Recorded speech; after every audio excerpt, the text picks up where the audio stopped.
Let me ask you something. When was the last time a simple walk actually surprised you? I'm not talking about just shuffling from the couch to the fridge or making that heroic trek to the mailbox. I mean a real walk, the kind where you lace up your shoes, step outside, and suddenly the world feels a little bigger, and so do you. See, walking isn't just exercise. For those of us living alone, it can sneak in and play the role of therapist, adventure buddy, creativity coach, and even comedian if you've ever been caught in the rain without an umbrella. And today, I want to show you 10 surprising ways that walking can quietly change your life in ways you may not have even noticed yet. Trust me, by the end of this, you'll never look at a walk the same way again. Number 1. Walking becomes a built-in safety net. Here's something most doctors never tell you. Walking isn't just about muscles or cardio, it's like a secret training ground for your balance. Think about it. Every step you take is your body practicing tiny adjustments, lifting one foot higher so you don't trip on that cracked sidewalk, shifting your weight when the ground dips, catching yourself when you're distracted by a loud bird that sounds like it's laughing at you. One older gentleman put it perfectly. He said, "I didn't even realize my balance was improving until one day I tripped over my rug, and instead of falling flat like I usually do, I somehow just caught myself." That's the magic of walking. It's not obvious while you're doing it, but it quietly teaches your muscles, your reflexes, and even your brain how to react when life throws a banana peel under your foot. And let's be honest, when you live alone, there's no one rushing in with an ice pack if you take a tumble. Your cat isn't dialing 911, and your neighbor isn't peeking through the window at the exact moment you need help. Walking is like running fire drills for your body. It prepares you for those moments when you need quick reflexes most. The best part? You don't even have to treat it like a workout. Just going for a stroll, dodging cracks in the pavement, weaving around that bush someone forgot to trim. It all adds up. By the time you get home, you've not only stretched your legs, you've rehearsed safety without even realizing it. Walking is sneaky that way. It's exercise disguised as everyday life insurance. 2. It turns errands into adventures. Now this one's my favorite because it shows how walking changes the flavor of your day. If you live alone, errands can sometimes feel like chores on a never-ending list. Pick up milk, buy stamps, drop off trash. Nothing exciting about it.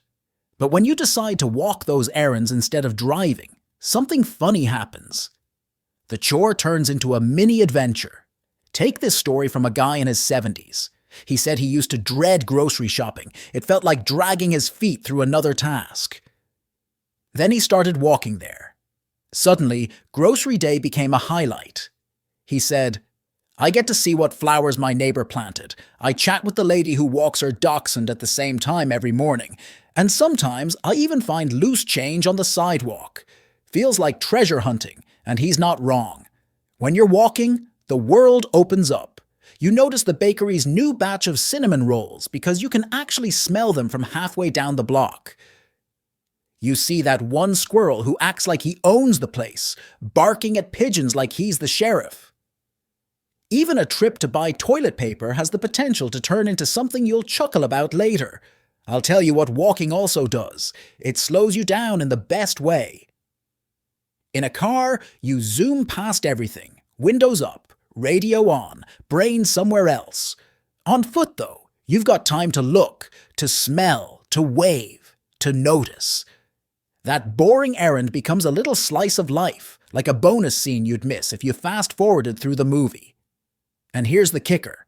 When you get home, the task isn't just done. You feel like you've lived a little more in the process. That's what walking does to errands. It turns them from ugh into, oh hey, that was kind of nice. 3. It retrains your independence muscles. You know what's funny? We always talk about muscles in terms of biceps or calves, but independence itself is a muscle too. And like any muscle, if you don't use it, it gets weaker. Living alone really brings that into focus. You don't have a spouse to run out and grab the mail, or a son to drive you to the store on a whim. If you want something done, It's usually you who has to do it. That's where walking comes in. Every step you take by choice, whether it's down the driveway to get the mail or 3 blocks to the pharmacy, is you practicing being self-reliant. It's not just the physical ability, it's the confidence that grows. One senior gentleman said, "The first time I walked to the bank by myself after my wife passed, I came home and felt like I'd just climbed Everest." That wasn't about the distance. That was about proving to himself that he was still capable, still in control of his own life. Independence can shrink if you let it. It starts with little compromises, asking someone to pick up your groceries just this once, avoiding the post office because it feels too far, telling yourself, "Hey, I'll just stay in." Before you know it, you've outsourced pieces of your freedom. But walking reverses that trend. It trains you to keep saying yes. Yes, I can walk there. Yes, I can handle this errand. Yes, I still call the shots. And honestly, there's nothing quite like the smug satisfaction of coming home with your own bags of groceries thinking, "Yep, still got it."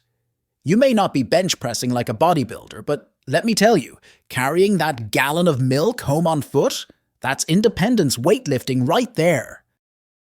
4. Walking teaches you the art of noticing again.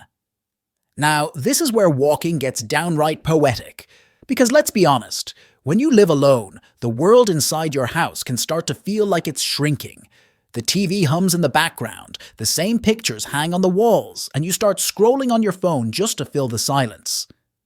Before long, you're not really noticing much of anything. You're just passing time. But the moment you step outside and start walking, something clicks. It's like your senses wake up from a long nap. You hear birds you didn't know lived in your neighborhood. You catch the smell of someone's laundry detergent wafting out of a dryer vent. You see a kid's chalk drawing on the sidewalk that makes you grin because, apparently, unicorns now have roller skates. One woman said, "I never realized how many shades of green my street has until I started walking every day." That's it right there. Walking teaches you to see again. Not just the obvious, but the overlooked. It's like your brain takes off its foggy glasses, and suddenly, the world has details again. And let me tell you, noticing things can make your day richer in ways you don't expect. Instead of just saying, "I went for a walk," you come home with stories. The neighbor's roses finally bloomed. The sky looked like it was painted pink with a giant brush. The old oak tree dropped its leaves in a way that made the sidewalk look like confetti. Those details matter. They give you something new to savor, even when you're sipping tea alone at the kitchen table later. Plus, there's humor in noticing. You'll spot that one squirrel who thinks he's a stuntman, leaping from tree to tree. Or the dog who looks way too embarrassed to be wearing that little raincoat his owner insists on. These tiny snapshots can crack you up and remind you, life isn't boring if you actually look at it. Walking, in a way, is a masterclass in slowing down and paying attention. And when you live alone, that skill isn't just nice, it's nourishing. It fills the quiet with color, sound, and texture, and it makes the world feel alive again. 5. It gives structure to your day without feeling like a chore. One of the sneakiest challenges of living alone as a senior isn't the quiet, it's the blur. You know what I mean? The days that slide into each other until you honestly have to ask, wait, is it Tuesday or Thursday? When you're working or raising a family, your life has built-in anchors. Alarms go off, kids need breakfast, meetings start at 9. But once the schedule is gone, you're left with time, too much of it sometimes, and it can feel like you're drifting. Walking steps in as that anchor. Not the kind that drags you down, but the kind that steadies you. So many seniors say their daily walk has become the spine of their day. One gentleman in his 70s said, "I don't care what else I do, but I walk at 10 a.m. every morning. That's my job now." It gave him a reason to put on shoes, comb his hair, and actually step outside instead of staying in pajamas until noon. What's great is that walking doesn't feel like a task. Nobody's grading you, there's no deadline, and there's no boss breathing down your neck. It's a routine without the rigidity. Even if the rest of your day is unpredictable, maybe you'll nap, maybe you'll read, maybe you'll tackle the closet you've been ignoring. Your walk is the steady thing you can count on. And if the rest of your schedule sometimes feels a little slippery, like keeping track of meals, medications, or appointments, I've found that using a senior-friendly digital planner can make that part of life a whole lot easier. Seriously, it's like giving your day a bit more backbone without the stress or confusion. I've pinned the link in the comments if you want to check it out. And it doesn't have to be long. 10 minutes around the block can be enough to mark a beginning, a middle, and an end to your day. I like to think of it as life's punctuation mark. Morning walk? That's your exclamation point to start the day. Afternoon walk? That's your comma, giving you a pause before dinner. Evening stroll? That's your period, wrapping things up neatly. When you live alone, that little structure means a lot. It tells you, hey, I did something today, and sometimes that's the exact boost you need to feel like the day wasn't wasted. 6. Walking can spark surprising creativity. Now here's where walking really shows off. Have you ever noticed that some of your best ideas sneak up on you when you're not trying? You'll be shampooing your hair or staring at the ceiling, and suddenly, bam, the answer to a problem just floats in. Walking is like that, only amplified. There's something about moving your body that frees up your mind. I've seen seniors admit they solve everything from crossword clues to home repairs while walking. One man joked, "I figured out how to fix my leaky faucet halfway through a walk." By the time I got home, I didn't need a plumber. I needed a wrench. That's walking's superpower. It lets your thoughts breathe, shuffle around, and click into place. And it's not just problem solving, it's inspiration too. A woman in her late 60s said she started bringing a little notebook with her on walks because she'd think of lines for poems or even dinner recipes she wanted to try. Another said she finally figured out how to phrase an apology to a friend she hadn't spoken to in years, and it gave her the courage to make that call. That's the kind of creativity walking stirs up. It's not just artsy ideas, it's life ideas. When you're at home, your brain tends to run in circles. Same chair, same walls, same thoughts. Walking shakes the snow globe. You're moving, the scenery's changing, your senses are occupied just enough that your mind can wander without getting stuck. Suddenly, solutions that felt impossible inside your living room appear clear as day while you're waiting for the crosswalk light to change. And let's not overlook the humor in this. You'll be halfway down the street, muttering to yourself, "Oh, that's it! That's how I'll rearrange the living room!" And the neighbor walking their dog will look at you like you're negotiating with ghosts. But hey, so what? Walking gifts you those little sparks of genius, and who cares if you look eccentric? Half the fun of getting older is not caring who thinks you're eccentric anyway. 7. You reclaim curiosity, like a kid again. Here's the thing about growing older. Nobody tells you how easy it is to lose that sense of wonder. When you're younger, everything feels new. You notice the first flower in spring. You chase after ice cream trucks. You get excited about a shiny rock you find on the sidewalk. Somewhere along the way, though, life turns practical. You start walking with your head down, thinking about bills, aches, or what's for dinner instead of looking up at the sky. But walking has this sneaky way of bringing that curiosity back. I remember a woman in her 70s who started a game for herself. Every day she counted how many cats she could spot in her neighborhood. One day it was 3. The next day she saw 7, including one staring at her from inside a window like it was judging her outfit. She laughed and said, "It turned into my personal safari." That's curiosity waking up again. And it doesn't have to be cats. Some people track birds, others pay attention to which neighbors are redecorating their porches. One man wrote that he kept a little notebook just to jot down the funny things he saw, like the kid who taped googly eyes on his mailbox, or the teenager trying to skateboard while holding a milkshake. You can guess how that ended. When you live alone, these little curiosities matter more than you'd think. They give you stories to tell yourself, little discoveries that make the day feel less like a rerun. It's almost like borrowing the eyes of a child again. Everything has the potential to surprise you. And let me tell you, the world is a whole lot more entertaining when you treat it like your personal playground instead of just a backdrop.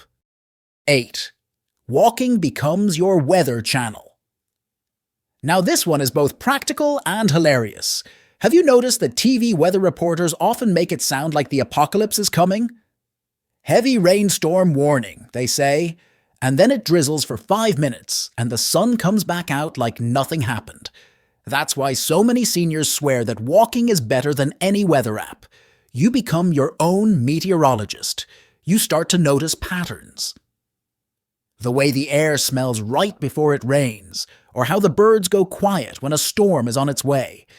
Your skin feels the change in the breeze, your knees might whisper a warning, and your daily walk confirms it all. One gentleman said, "I don't need Doppler radar. My knees and my morning stroll tell me everything I need to know." Honestly, he's not wrong. But here's the deeper truth. When you live alone, being in tune with the weather keeps you connected to the rhythm of the world.